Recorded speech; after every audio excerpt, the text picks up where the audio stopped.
Ačiū labai, laba diena. Labai malonu šiandien pasveikinti Europos parlamento pirmininkę Robertą Metsolą atvykus į Vilnių.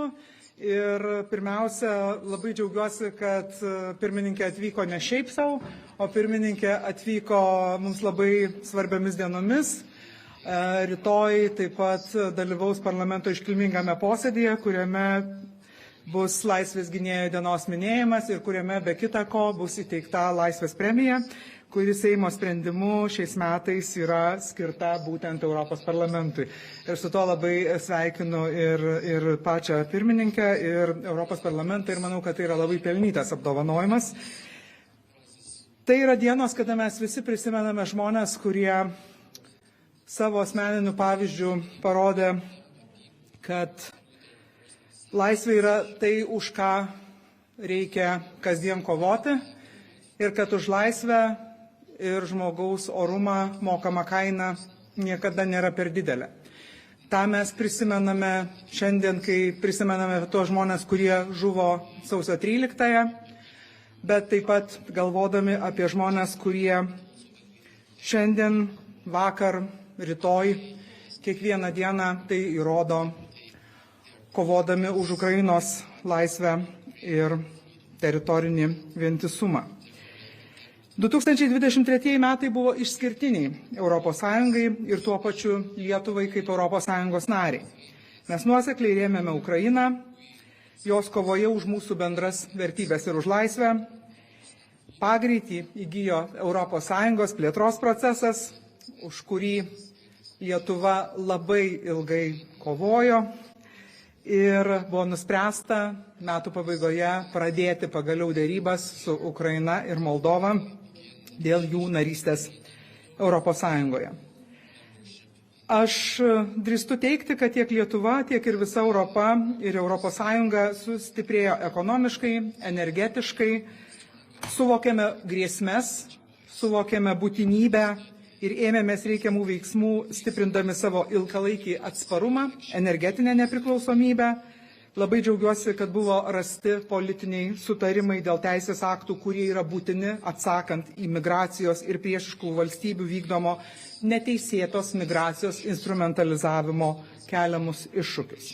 Šie metai bus nemažiau intensyvus, nemažiau lemtingi mūsų visų ateičiai, bei pereikalaus daugelio mūsų bendrų pastangų. Todėl susitikimo metu su Europos parlamento pirmininkė aptarėme šiuos iššūkius ir artimiausius sprendimus, kurie bus be galo svarbus. Dar vis laukia svarbus sprendimai dėl ES daugiametės finansinės programos peržiūros, tolimesnės finansinės, o taip pat karinės paramos Ukrainai. Mūsų visų pareiga yra nepavargti ir nelėtinti tempo, toliau dar sparčiau ir efektyviau palaikyti Ukrainą. Bet kokiomis aplinkybėmis, visais įmanomais būdais iki pat Ukrainos pergalės. Džiaugiuosi, kad gruodžio mėnesį priimtas sprendimas pradėti dėrybas su Ukraina ir Moldova ir darbai turi tęstis toliau. Ir oficialios stojimo dėrybos tikimės, kad prasidės dar šį pavasarį. Žinoma, aptarėme ir kitus klausimus ir ES 20-metį. Turėsime labai gražią progą paminėti ir dar kartą prisiminti, kad laisvė ir demokratija nėra duotybės. Tai yra tai, už ką kovojame kiekvieną dieną. Ačiū. Dėkojame, premjerė. Thank you very much and good afternoon, dear Prime Minister, dear Ingrida. I'll start by thanking you for your very kind welcome to beautiful Vilnius. I'm pleased to say that today is the first day on my Get the Vote Out tour as we prepare for the European Parliament elections taking place here on the 9th of June. These elections matter because they will set out the direction of Europe for the coming 5 years. Because this country's elected representatives shape policies, they adopt legislation that affect us all, from digital matters to health matters to security to migration to climate. So Sunday, the 9th of June, is the chance for every Lithuanian to have a say on who represents you in Brussels. Every vote matters, and you have the power to decide. So my appeal, and this is what I will say also this afternoon as I discuss with young Lithuanians at a town hall event, is to defend democracy by taking part in such an important exercise. In addition, of course, to these elections, as the Prime Minister has just said, we have discussed today the EU support for Ukraine, sanctions on Russia, as well as enlargement. Let me thank Lithuania, its leadership, its people, for being, I will always say, the first to call for what the European Union has unanimously called ever since, that the place of Ukraine and Moldova is inside the European Union. Historic decisions have been taken. If, because of an unprovoked, illegal and unjust invasion by Russia in Ukraine, we have, as Europe, been very ready to open up our hearts, our homes, but our Union most of all.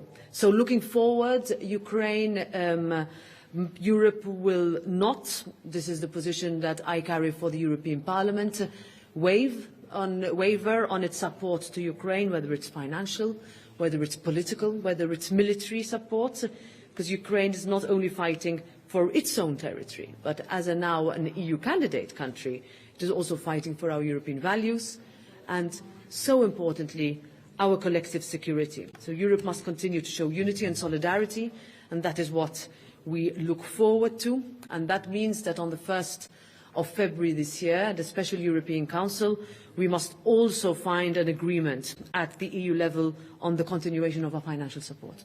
Ukraine is very much in need of such support.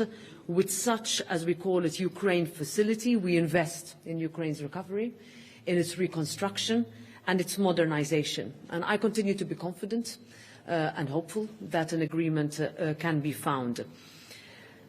Last words. Opening the accession negotiations in December was a historic moment, and we must make sure that we keep up the momentum.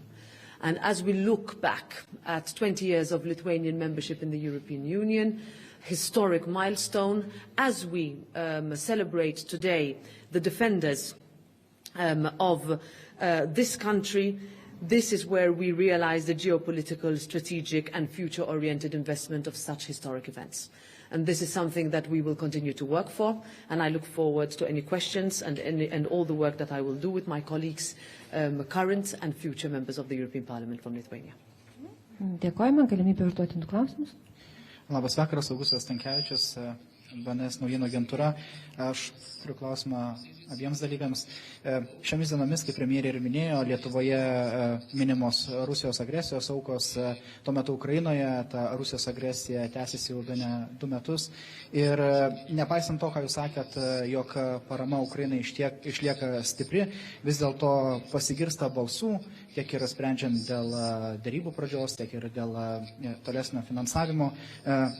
Ir balsų ir abejonių, ar vis dar reikia tęsti paramą. Tad norėčiau sužinoti, ar matot galimybių perkalbėti tuos balsus, ar vis dėlto manote, jog tie balsai gali pritraukti daugiau abejojančių, ir jeigu taip, tai ką reikėtų dėl to daryti? Tai lygiai taip pat ir jums, premjera, kaip manot? So I will recall one thing, that Putin thought that he could overcome Kiev in 5 days. Here we are 2 years later.